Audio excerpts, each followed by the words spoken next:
What is up, guys? My name is Ben Hartwell. Thanks for checking out the channel. If it's your first time here, or even if it's not, why not smash that subscribe button? So, notice anything different? Welcome to the brand new studio.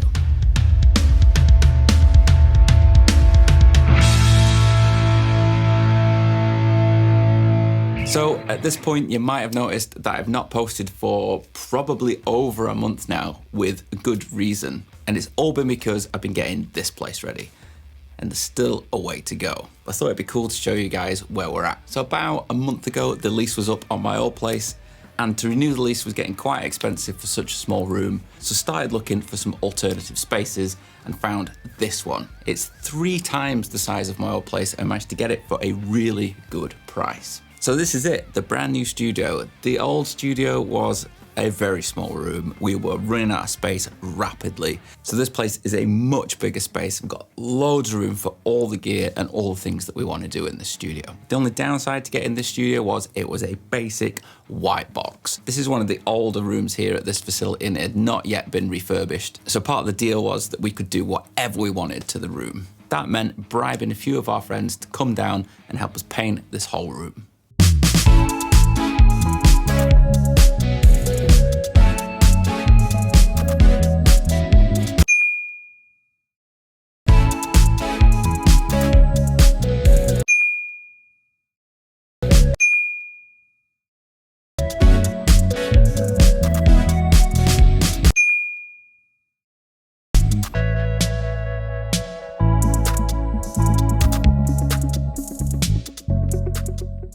And even with 4 of us painting, oh my God, does painting take forever. I am never painting edges in a room ever again.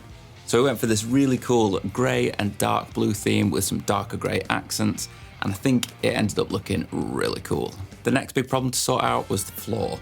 The floor was in a terrible condition. It was these old kind of heavy duty standard office blue nasty carpets that had been in here for years and then were in a really bad condition. Especially in the far corner over by my desk, there had been something bolted to the floor and it had rusted through and made the carpets just go horrible.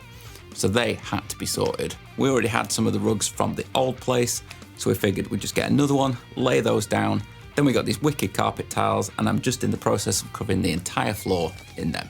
That way, if we ever do want to move from this room, it's a really easy job just to pull all those tiles up and we can give the room back in the state that it was in when we got it. So that's the walls done. I'm halfway through doing the floor. Next thing we needed to get sorted really quick, as we had clients coming in about a week, was to get some sound treatment up. Now this room was far from ideal when we got it. It is a rectangular room with parallel walls, which if you know anything about sound is really not optimal, but it's what we've got to work with. So I set about sorting out first reflections and deadening as much of the space as I could to get a good sounding mix position. And it actually wasn't too much work to get it into a place where I was comfortable with what I was hearing sat at the desk. So we sorted first reflections, which was pretty straightforward.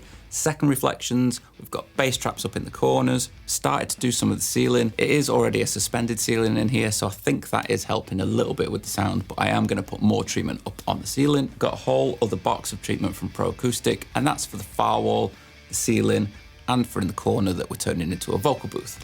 Speaking of the vocal booth, let me show you it. So this is the vocal booth, and I've taken a leaf out of Colt Caparoon's book and started recording vocals in the room with the artist. That way you can work much more closely with the artist, you can have eye-to-eye contact, and it's much easier to get the kind of performance that you want out of that artist. So this is just one of the corners in the room right across from my desk. I've already done quite a bit of treatment, but it's still got quite a way to go. It is sounding pretty dead in this corner though. It sounds really good for vocals as it is, but I do want to go a bit further with a bit more treatment. I've got the halo constantly set up here. Currently got the Aston Spirit in. I've already done a handful of recordings in this space and it's sounding really good, really crisp and clean vocals. So once we got the carpets in, the next job was getting my desk in. And oh my God, was that a bit of a mission. You might have seen the video where I build my desk, I'll link it up here, but this thing's a big boy. So we stripped it down, took all the gear out of it, and then me and Kerry set about moving it from the old place to the new place.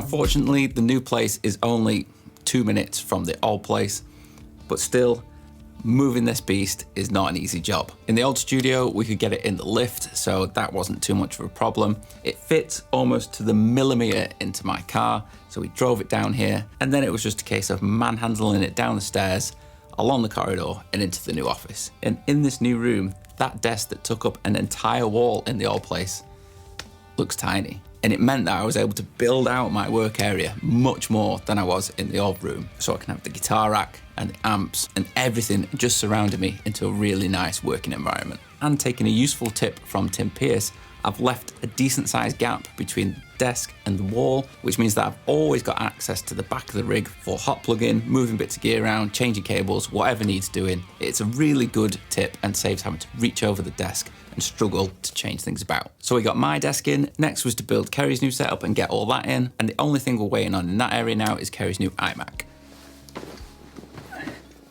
Even got room for a sofa in here. We're just waiting for a few things to go up on the walls, like we are waiting for a big Everyman Studio sign to go on the wall.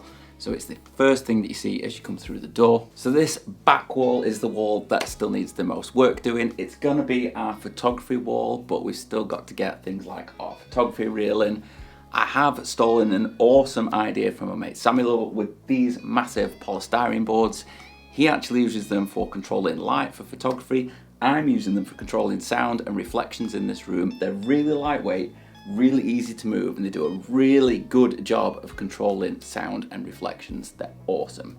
So there you go, it is really coming along. We've been in here now a few weeks, we've already had clients in, we've already done some recording, and it sounds great in this room, even at this halfway stage that it is at the moment. So I'm pushing on to get the rest of the room finished, and hopefully in the next week or two, we should be there. So thanks for checking out the video, I hope you liked it. If you did, give it a thumbs up below. If you want to watch another video on my channel, you can do it just up here. And don't forget to subscribe, you can do it right there. I'll see you in the next one.